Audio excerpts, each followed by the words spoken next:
Muy buenas noches, bienvenidos a Odisea. Se celebraron, como todos sabemos, ayer elecciones provinciales, elecciones de gobernador en Río Negro y en Neuquén.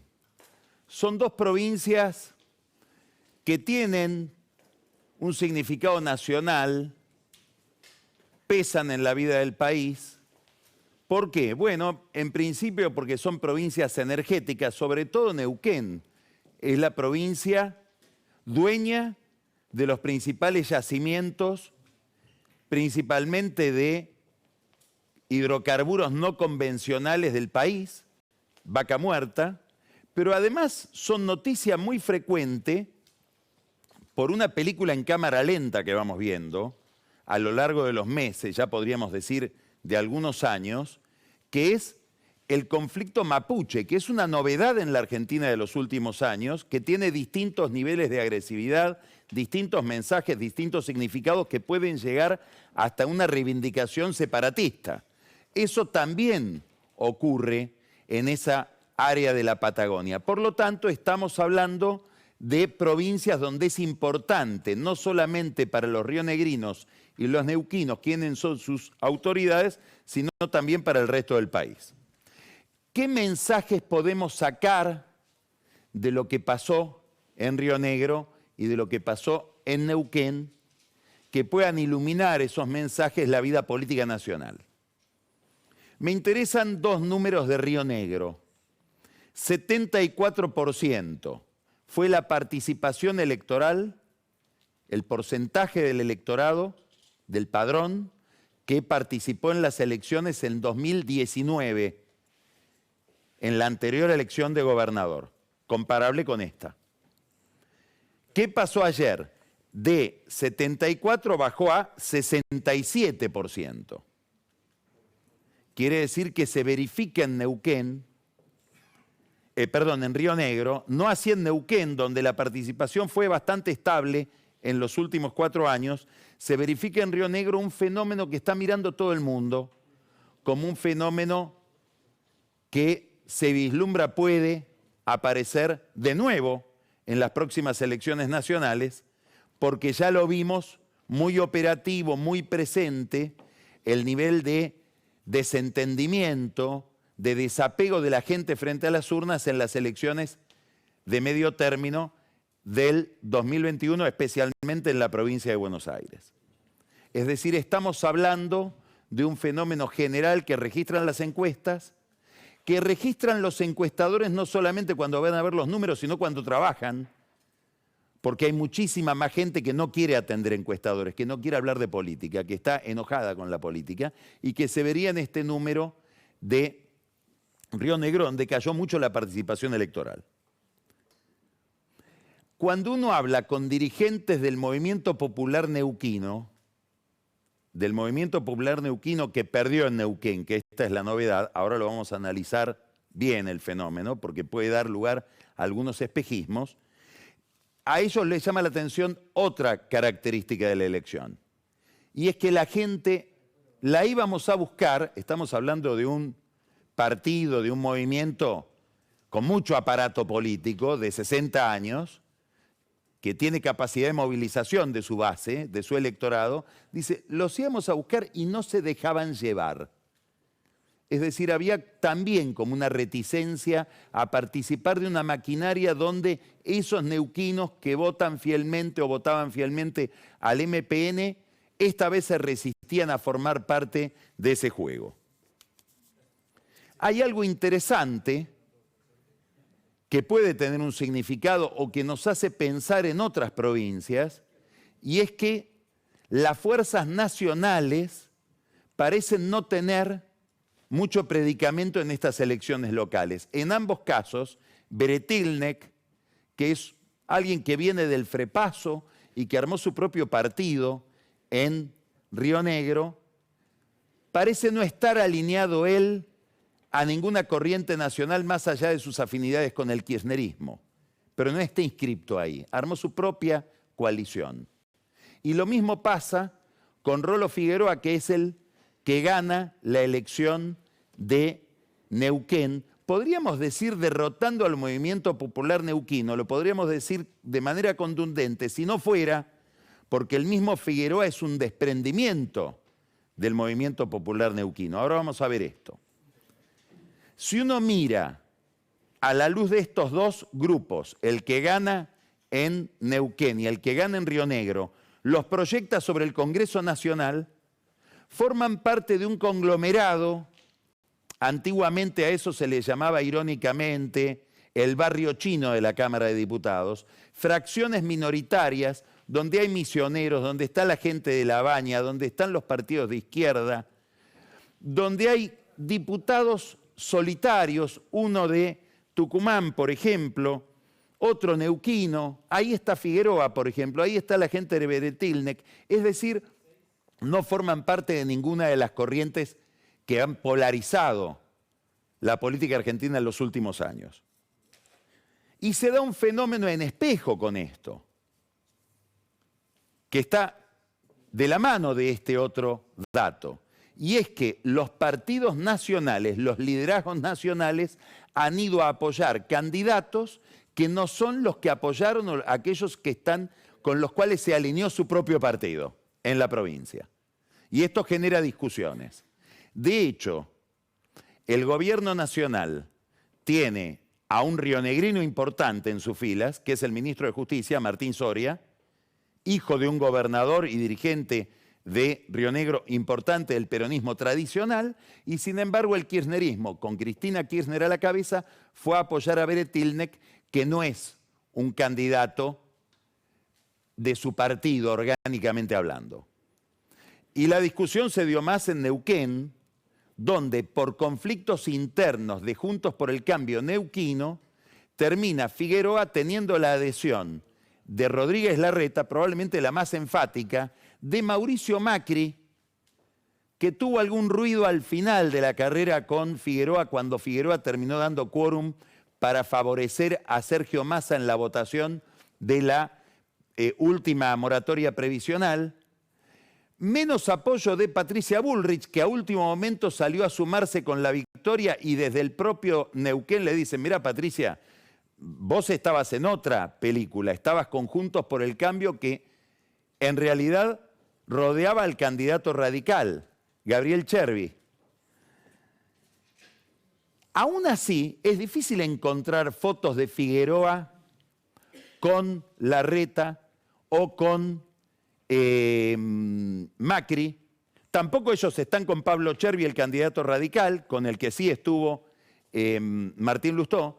¿Qué quiero decir? El propio Figueroa, que tuvo, y esto es una curiosidad, también el apoyo enfático de Massa, es decir, rarísima ocasión en que coinciden dos personajes incompatibles de la política argentina, probablemente una de las enemistades sordas más firmes de la política argentina, que es Massa y Macri. Figueroa logró reunirlos. Sin embargo, él no quiere fotos porque quiso provincializar la elección. Y en alguna medida gana con una lógica provincial, enfrentando a su viejo partido. Ahora vamos a ir ahí.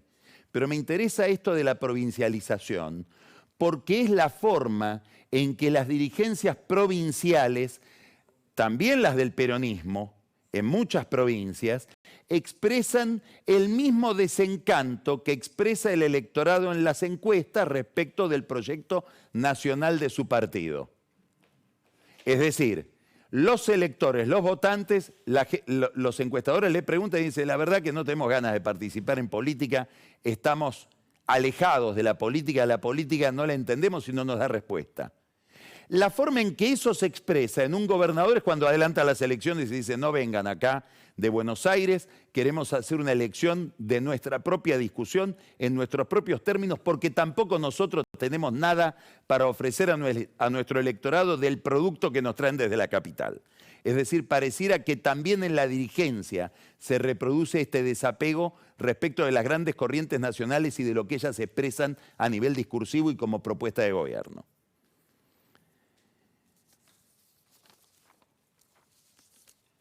Hay una clave en la elección de Neuquén, como les decía recién, y es que vamos a ponerlo en estos términos. Figueroa no es un antibiótico, es decir, no es un producto elaborado para combatir algo distinto, que sería una bacteria. No, es una vacuna. Es un producto hecho con el mismo material que él quiere combatir. Viene hecho con la genética del MPN. Por eso hay que ver hasta dónde murió el MPN en Neuquén, hasta dónde, como él dice, Figueroa representa una renovación en la forma de hacer política, que fue una forma, digamos, el MPN neuquino es lo más parecido probablemente que tenga la Argentina al PRI mexicano. Control de todo, control de la oposición y del gobierno, genera sus propias disidencias y tiene además control de los negocios, control del territorio, hasta de los mapuches. Todo eso hasta ahora con una figura central, que fue el gran derrotado de esta elección, que es Jorge Zapag, exgobernador, senador, destinatario de toda una corriente política, heredero de una corriente familiar política que gobernó Neuquén desde hace 60 años. Bueno, Zapag había avalado la candidatura de Omar Gutiérrez en su momento, es el último gobernador de Neuquén, y le había prometido aparentemente a Figueroa que iba a ser el sucesor de Gutiérrez. Cuando llegó el momento de esa sucesión, Figueroa, que era el vicegobernador de Gutiérrez, se vio frustrado o traicionado por Zapag. Zapag apostó a la reelección de Gutiérrez. Hace poco tiempo, 6 meses, llega la factura de lo que Figueroa entendió que era una traición y dice: voy a armar mi propio partido, mi propia aventura y voy a ir en contra de Zapag, del MPN, y vence. Ahora, con una curiosidad, en Neuquén hay boleta única electrónica, el experimento que quiere montar Horacio Rodríguez Larreta en la capital. Y fíjese qué pasó. Gana la intendencia de Neuquén Figueroa. Figueroa logra imponerse por 36-29 en contra de Koopman, que era el candidato oficial del MPN, pero gana los votos de gobernador en la intendencia. Si uno mira qué gobernador ganó en Neuquén capital, ganó Figueroa. Ahora, ¿qué intendente ganó? El intendente del otro grupo, el intendente del MPN tradicional, por 42-23. Quiere decir que la boleta única electrónica es una forma de institucionalización del corte de boleta. Por eso la busca Lustó en la capital, que no tiene un candidato muy competitivo a nivel nacional. Por eso no la quiere Jorge Macri, que prefiere ir colgado de las boletas de Larreta y de Bullrich. Nota al pie de página. Seguramente Jorge Macri va a seguir siendo ministro de gobierno de la ciudad, a pesar de que enfrentó a su jefe y dijo antes de que su jefe lo anuncie que el sistema electoral era malo. La pregunta que me hago y que hay que hacerse es: ¿Larreta va a dejar que su ministro maneje un proceso electoral con el que no está de acuerdo o se lo va a quitar de las manos? Volvemos a Neuquén. Es solo una pregunta al pasar sobre las elecciones porteñas que han, como sabemos, dado la oportunidad para una gran interna, para un enfrentamiento entre Mauricio Macri y Horacio Rodríguez Larreta. Curiosidad: Neuquén es una provincia que atraviesa un boom económico por la actividad hidrocarburífera. Tiene ahí Añelo, que es el corazón de Vaca Muerta. Curiosamente, ahí pierde también el oficialismo. Pareciera que los oficialismos están condenados a perder en este ciclo histórico. Ahora, ¿qué significa esto para la economía? No lo sabemos. ¿Por qué? Porque hay que mirar las afirmaciones de Figueroa. Yo recomendaría leer, para el que quiera entender el significado económico de la elección en relación con los hidrocarburos, una entrevista que le hicieron en La Política Online a Figueroa como candidato, donde no solamente denuncia un sistema opresivo de corrupción y de manipulación política por parte de Jorge Zapag y el MPN en Neuquén, sino que además dice que él tendría posiciones mucho más intervencionistas en materia de hidrocarburos. Y acá, ¿por qué esto plantea una incógnita? Porque Massa, Macri, Larreta, muchos de ellos fueron llevados a apoyar a Figueroa aparentemente por consejo de empresarios que están involucrados en Vaca Muerta. ¿Es el discurso de campaña de Figueroa o esos empresarios están equivocados y empieza una política más estatizante de la provincia de Neuquén sobre sus recursos hidrocarburíferos? Algunos expertos en energía, en gas, en petróleo se lo están preguntando en estas horas. Vuelvo al tema del desapego. Vuelvo al tema del malestar de la gente con la política, que es centralmente un malestar con la economía.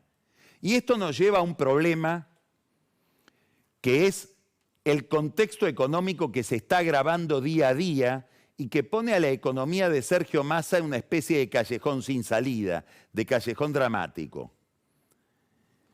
Vamos a mirar este cuadro, vamos a mostrar varios cuadros ahora. Vamos a uno de nuestro consultor eterno, permanente, Fernando Marul, que muestra un cuadro muy inquietante, preocupante, que alimenta cualquier fantasía.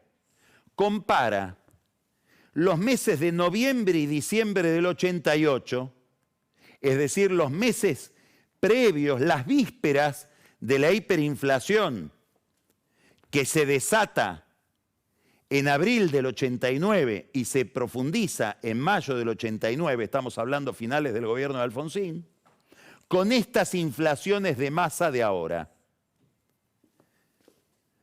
Noviembre, 6. ¿Qué tuvimos ahora? En marzo, 6,6. Diciembre del 88, 7. ¿Qué tuvimos? Perdón, no en marzo, en febrero. ¿Qué tuvimos en marzo? 7,7, la medición de abril. ¿Vamos a un 9? Muchos creen que sí, que hay una inercia ahora de remarcación, etcétera, más factores monetarios que vamos a explicar después que pueden llevar la inflación a un 9% el mes que viene. ¿Y se disparará de esta manera? La mayoría de los economistas dicen es muy difícil que haya una hiperinflación, pero la mayoría de los economistas piensan, muchos del gobierno, muchos economistas heterodoxos del kirchnerismo, que la economía va a un régimen de muy alta inflación, aunque no sea hiper. ¿Vamos a las PASO en ese contexto? Es una pregunta que después nos vamos a volver a formular, muy importante.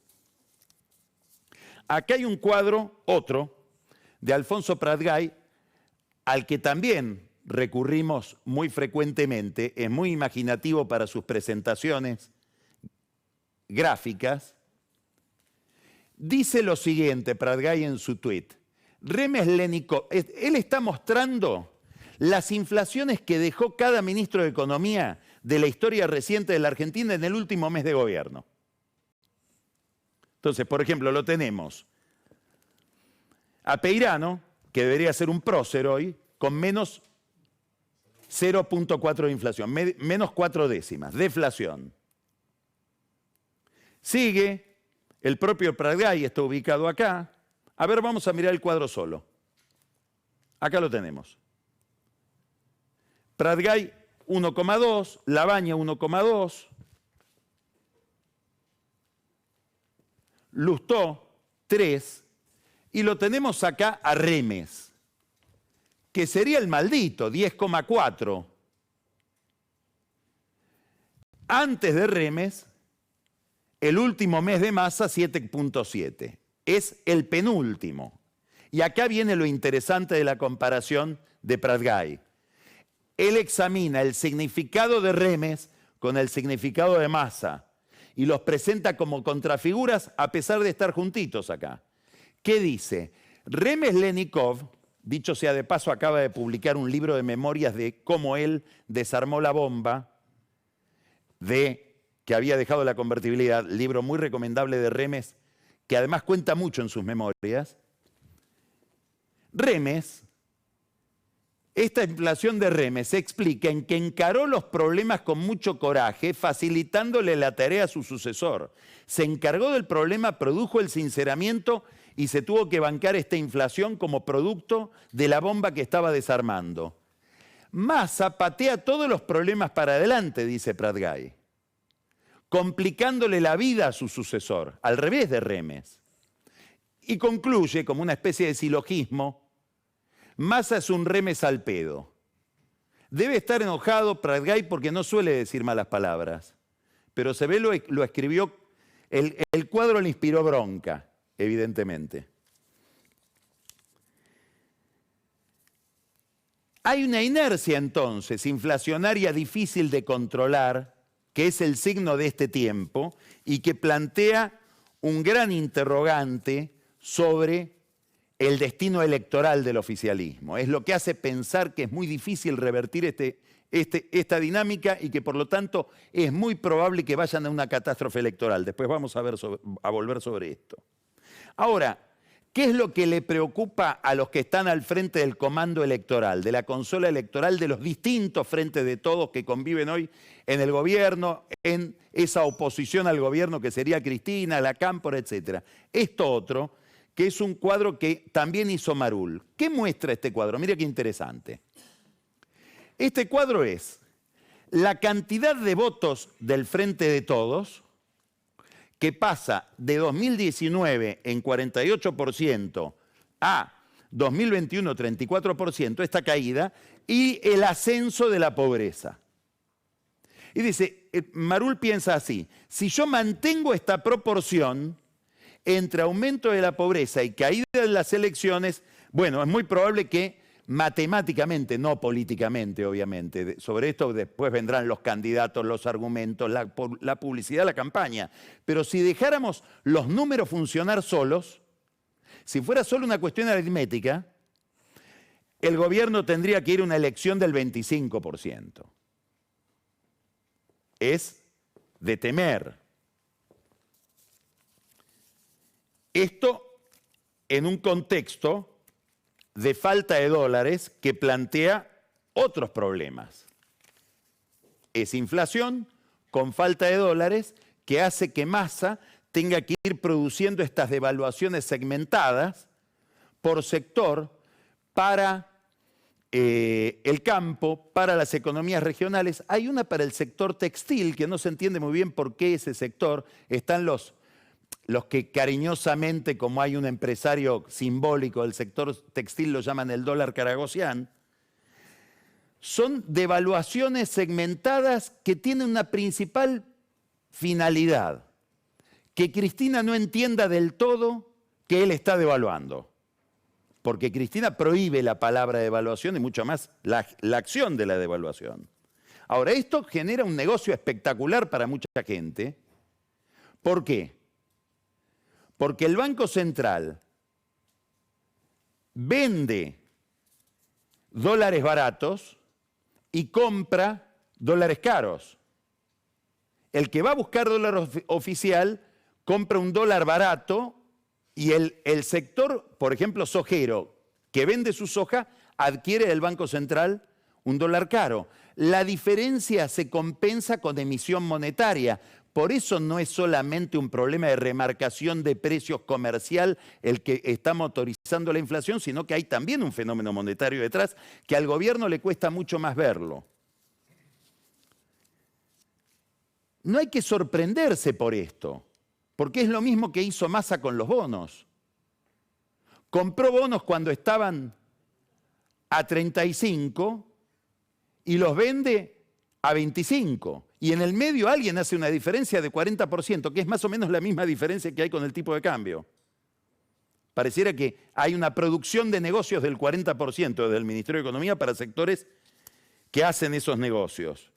Mientras tanto, el INDEC avisó en su última medición que el pan subió 13%.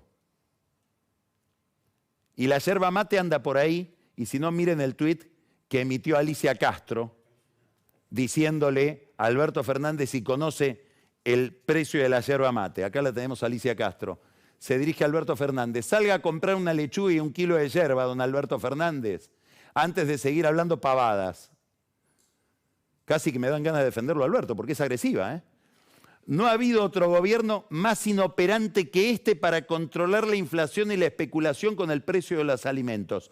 Cualquiera que conozca a Alicia Castro y el lugar donde está ubicada ideológicamente, que es la izquierda del kirchnerismo, sabe que antes de escribir esto lo ha pensado mucho, porque creo que es la primera vez que dice que Alberto Fernández en esta materia, control de la inflación y especulación, es peor que Macri. Porque si no ha habido otro gobierno, quiere decir que ya superó al de Macri. Palabras mayores, para esta posición ideológica. En todo este contexto, para explicar por qué vende bonos, compra bonos, etcétera, sale el informe pedido por Massa de la Facultad de Ciencias Económicas, manejada por el radicalismo. Ahí hay un gran líder de esa área, que es el diputado radical Emiliano Jacobiti, que dijo que estaba en contra de la política de bonos de Massa en Lancés, que produce un dictamen que es una respuesta al pedido solicitado por el ministro de Economía, un dictamen obviamente favorable de 7 páginas que lo firman, entre otras personas, el magíster Julián Gabriel Leone. Vamos a mirar el currículum de Leone. Jefe de trabajos prácticos de la cátedra de Matías Tombolini. ¿Tendrá algo que ver? Seguramente no. ¿Por qué hay que pensar que trabaje para Tombolini lo va a condicionar en el dictamen que hace para Massa? Seguramente hay una autonomía intelectual ahí que hay que respetar. Pero hay gente mal pensada. En este contexto viaja Massa a Washington, intentando que se flexibilicen las metas, los parámetros de su acuerdo con el Fondo Monetario Internacional. Es importante el contexto geopolítico en el que se encuentra el gobierno argentino, que daría la impresión le es muy favorable. ¿Por qué? Vamos a poner una anécdota, que es más que una anécdota, pero un solo hecho para explicarlo. En este momento está el canciller ruso Lavrov en Brasilia, reuniéndose con el gobierno brasileño, llevado por el principal asesor en materia de política exterior de Lula, que es Celso Amorín, llevado por Mauro Vieira, el canciller brasileño, y en esas reuniones se está hablando de la mediación que pretende hacer con los Emiratos Árabes y con China, Brasil, en el conflicto entre Rusia, el ataque de Rusia a Ucrania. Y los rusos subliminalmente intentan decir que Brasil está, por lo menos, neutral, a diferencia de todo Occidente, en su ataque a Ucrania, sino cercano a la posición rusa. Celso Amorín estuvo en Rusia hace 10 días. Al mismo tiempo, en el mismo momento en que Lavrov visita Brasilia, Laura Richardson, la jefa del Comando Sur del Pentágono, encargada de vigilar el avance de China en la región en temas estratégicos, visita Buenos Aires y se reúne con las autoridades de Buenos Aires, del gobierno argentino, sobre todo autoridades de defensa y militares. Bueno, el gobierno argentino hace los deberes para el gobierno americano en un tema central, como es el enfrentamiento entre Estados Unidos y China, esperando que la Secretaría del Tesoro, que ejerce un poder enorme en el Fondo Monetario Internacional, ayude en la flexibilización del acuerdo con el fondo. Vamos a hablar ahora de eso. En este contexto viajó Massa a Estados Unidos. Otra curiosidad, otra nota al pie de página y después seguimos. De nuevo en vuelo privado. Miren esto. Un vuelo que sale de San Fernando el 12 de abril, va al aeropuerto de Buenos Aires, al Aeroparque, y de ahí sale a Santo Domingo, donde Massa se va a encontrar con Wendy Sherman, que es la encargada del Departamento de Estado para monitorear la agenda de seguridad de la Argentina. No es alguien dedicado a Sherman, es una funcionaria de alto nivel del gobierno demócrata, con muchos antecedentes en temas de seguridad, Corea del Norte, Medio Oriente, etc. Se dedica a esas materias. Y es la encargada que puso Biden para monitorear los alineamientos internacionales de la Argentina en un momento en que Lavrov está en Brasil. De este ajedrez estamos hablando. Massa viaja a Santo Domingo a verla, en un avión operado por la empresa de taxi aéreo FlySear. que maneja el piloto Carmona con otros inversores. De Santo Domingo viaja a Washington. ¿Cuánto cuesta este viaje? Si uno pregunta en el mercado de la aeronavegación privada, es un viaje que de ida y vuelta hay que calcular más o menos por hora $4.000 como algo bajo, barato, como una atención. En total, mínimo, el costo, supongamos que se lo regalan por el costo, Carmona se lo regala por el costo, $100.000 en un viaje de un país pobre, que tiene 40% de pobreza. ¿Por qué Massa no puede viajar en avión de línea? En la primera es un avión de línea, inclusive. Nadie le pide que se degrade viajando en clase turista. No sabemos. Probablemente tiene miedo a algún abucheo o le gustan los vuelos privados. ¿Por qué? Porque el viaje anterior a Washington lo hizo en un avión de Narváez, que vamos a mirar acá, y este sí es un avión que no es taxi aéreo, este se lo prestaron, un Gulfstream, y esta es la ruta que desplegó desde San Fernando a Washington en un vuelo anterior. ¿Cuánto salió esto? Tampoco lo sabemos, porque acá ya no hay una contratación de un taxi. Es un vuelo que ni siquiera está inscripto como taxi, no pertenece a una empresa comercial. No sé si tenemos la ruta del vuelo. Me parece que no. Acá está. Desde el aeropuerto de San Fernando a Washington, al aeropuerto de Washington, D.C. Ahí lo tenemos. Los viajes de Massa en avión privado, mínimo de gasto cada uno $100.000.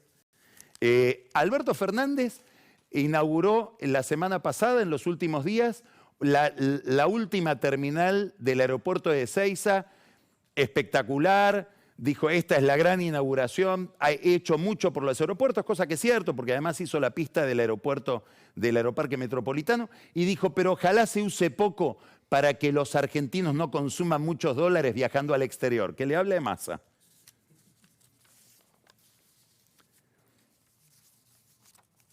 Acá hay una duda, esta es la duda, este es el gran signo de interrogación. ¿Le van a dar a Massa el próximo desembolso del crédito con el FMI, del crédito con el fondo, sin que devalúe? Esta es la pregunta que todo el mundo se hace. No tenemos información verificada porque lo que voy a contar ahora es inverificable, pero personas, inversores que participaron de una reunión organizada por el Banco Barclays con Luis Cubedu, que es el encargado del programa argentino en Washington, en el marco de esta reunión del Fondo Monetario Internacional en la que fue Massa, dicen haberle escuchado a Cubedu, cosa que Cubedu ni hace falta preguntarle porque lo va a desmentir, porque no lo puede decir públicamente, que probablemente que en algún escenario se está evaluando pedirle a Massa que devalúe la moneda en serio antes de hacer el próximo desembolso. ¿Por qué? Y porque el fondo teme también hacer un papelón técnico y quedar atrapado, no en una hiperinflación, pero en una alta inflación, como aquella a la que está siendo conducida la Argentina. Por supuesto que una devaluación puede agravar el problema. Ahora, por alguna razón, Cristalina no aparece más. No sé si ustedes la vieron en alguna foto con Massa. La manda a Guita Gopinath, de quien Massa dice, se lo dijo a un inversor en Washington este fin de semana. Perdón, la semana pasada. Con el fondo está todo bien porque con Gopinath nos llevamos bien y es muy coqueta. ¿Qué quiso decir? No sabemos. Pero si este es el nivel de análisis sobre cómo es el frente externo de la Argentina con el Fondo Monetario Internacional y hay un inversor que jura haberlo escuchado, estamos en problemas. ¿Por qué estamos en problemas? Porque pueden pasar tres cosas. Una devaluación mal manejada, se la exijan o no. Dos, cuidado, estamos diciendo que puede haber una inflación del 9% el mes que viene, que llegue a otra de 10 y pico. En ese raid, cuando ya la máquina se acelere, ¿Massa va a querer seguir siendo ministro de Economía de este gobierno o se querrá ir? En la Casa de Gobierno hay gente que dice, Aracre calienta motores. Estamos hablando del empresario que preside el equipo de asesores del presidente de la Nación. El otro fenómeno que puede alterar la dinámica de la economía es que el Frente de Todos en una primaria salga tercero. ¿Y hay razones para pensar en esto? Sí, mire esta encuesta. Esta encuesta da, con un altísimo nivel de incertidumbre, porque hay muchísima gente, 31,6, que no contesta o no sabe, es lo que hablábamos hoy respecto de el desapego de la gente por la política y también por las encuestas, pero esta encuesta nos da que el Frente de Todo y el peronismo estaría tercero con 18,7 frente a Juntos por el Cambio con 23,6 y 20,8 de los libertarios. Preguntando por las elecciones presidenciales a qué espacio votaría cada uno. Ahora, ¿por qué es importante esta encuesta? ¿Por qué es clave? Porque esta encuesta la hizo Sebastián Galmarini, el cuñado de Massa, que además es director del Banco Provincia. O sea, esta encuesta debe ser, suponemos, no sabemos cómo son las relaciones de familia entre los Massa, pero una encuesta a la que Massa le presta atención. ¿Qué pasaría si en agosto se verifica este resultado con la economía? ¿Qué pasaría con la dinámica del dólar, de la inflación, etcétera? Bueno, es un signo de interrogación que seguramente se lo está planteando el propio Massa. En este contexto, ya hay hasta bromas de humor negro, pero vamos a mostrarla, por lo menos para distendernos un poco. El SENASA acaba de promover este curso, primer encuentro nacional de la cadena de valor de insectos para consumo humano y animal. Una industria en expansión, el futuro de la alimentación. El gobierno que venía a reponer el asado. Este panorama es el telón de fondo de una presión que vemos diariamente se ejerce sobre Cristina Kirchner, apelando a su sentido histórico, a que debe revisar una posición que ella hizo explícita 2 veces, con solemnidad creciente, que es que no iba a ser candidata a nada. Sin embargo, empieza a haber quienes le dicen tenés que revisar esa posición porque no podés ser la responsable de una catástrofe oficialista. De hecho, hubo un dato importante, a mi juicio muy relevante, que es que alguien tan cercano a Cristina Kirchner, probablemente yo diría de los dirigentes políticos más cercanos a Cristina Kirchner y de los que más ella considera, como Axel Kicillof, este fin de semana pidió que Cristina reconsidere su posición. Claro, Kicillof tiene motivos para pedirlo, porque tiene, creo yo, varios activos en la provincia de Buenos Aires como para competir. De hecho, le va muy bien a él en las encuestas. Y hay un activo que hay que reconocerle a Kicillof muy importante. En un kirchnerismo muy impugnado moral y judicialmente, no se conocen en su historia personal casos de corrupción en la vida de Kicillof. Ahora ve que pesa una lápida sobre él, que es la situación nacional del partido. La situación de la economía que maneja Massa y el gobierno y la política que maneja Alberto Fernández. Alberto Fernández sigue sin dar vuelta la baraja de cuál va a ser su situación. Martín Rodríguez Yebra explicaba recién, hablaba con Luis Majul de cómo recibe cada vez más presión Alberto Fernández para que revele qué va a hacer. A los suyos les dice que él no va a hacer y que él lo va a acompañar a Daniel Scioli a todos lados. Inclusive tiene la fantasía de una fórmula Scioli-Victoria Tolosa Paz. Ahora, Scioli se ve más con Cristina que con Alberto Fernández. Y salió a recorrer Quilmes con Mayra Mendoza, que es el corazón de la cámpora. Me cuesta muchísimo imaginar que Scioli fue invitado a Quilmes si no es con una autorización expresa de Máximo Kirchner. Quiere decir que probablemente Alberto se esté quedando sin instrumentos para esa pelea o para esa primaria que él tiene en su cabeza para terminar con 20 años de kirchnerismo, como dijo él, o de personalismo, para terminar, digamos, con el dedo que lo puso.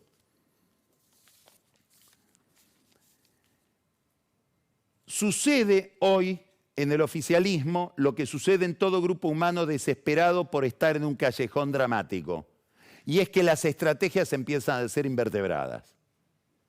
Mañana va a haber un día caliente en la legislatura bonaerense, porque el kirchnerismo ha decidido llevar al recinto un proyecto que es crear un padrón para todos los trabajadores que prestan servicios en plataformas como Rappi, como Pedido Ya, inclusive como Uber. Es la antesala de una sindicalización que subiría el costo de esos servicios. Las empresas que manejan esas plataformas dicen, si esto lo van a hacer, nos vamos de la provincia de Buenos Aires. Ya intentó hacerlo el peronismo, el kirchnerismo en la capital federal y no pudo porque Larreta usó un argumento técnicamente correcto. La legislación laboral es de carácter federal, nacional, no puede legislar cada jurisdicción sobre el tema laboral.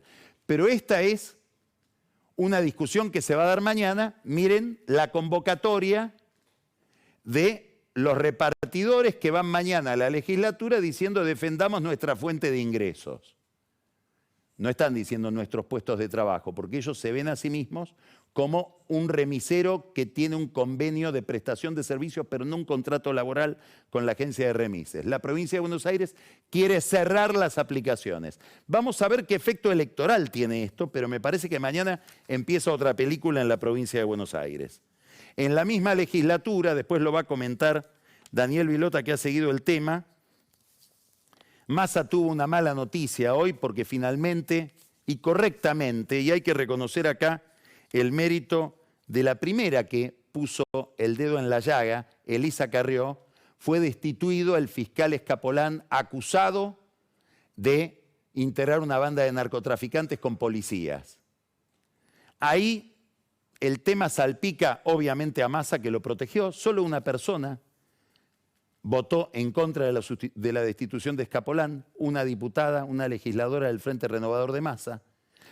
Entre los abogados de esta banda había colaboradores de la gestión de Ritondo y por eso hay una versión que dice que la jueza Arroyo Salgado, a quien le quitaron el caso, le avisó a Patricia Bullrich, cuidado con proponerlo a Ritondo como candidato a gobernador porque le voy a meter una denuncia penal por día. Bueno, este es el nivel de debate. En el contexto de toda esta discusión, como sabemos, se abrió el duelo entre Larreta y Macri.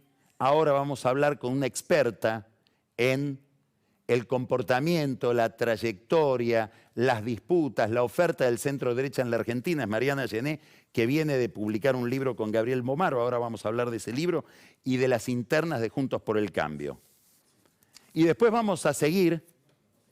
Vamos a volver de la mano de Pancho Olivera a Santiago del Estero para ver el tema de las intrusiones en campos, en propiedad privada, que con la complicidad del gobierno de Zamora intentan quedarse ladrones de tierras en Santiago del Estero, ahora con violencia física.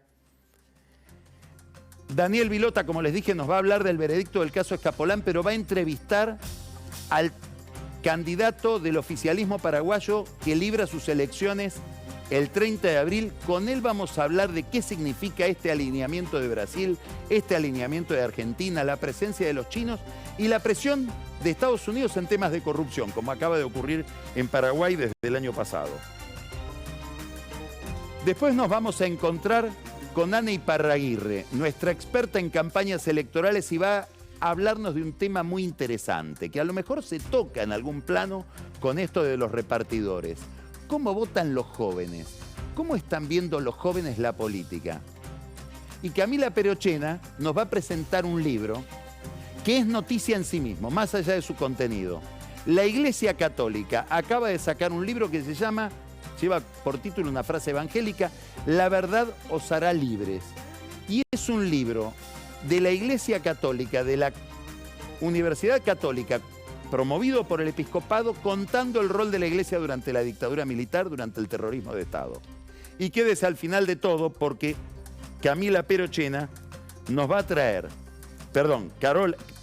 Carola Gil, insisto con Camila, Carola Gil nos va a traer en el whisky el resultado de la última encuesta que planteamos y sus últimas novedades respecto de las campañas electorales. Y un dato trae Carola, y una foto, casi sacada subrepticiamente. Mauricio Macri concentradísimo en su mesa de bridge en el Campeonato Internacional de Bridge. ¿Qué significa eso para Macri? Lo va a contar Carola después. Empezamos hoy.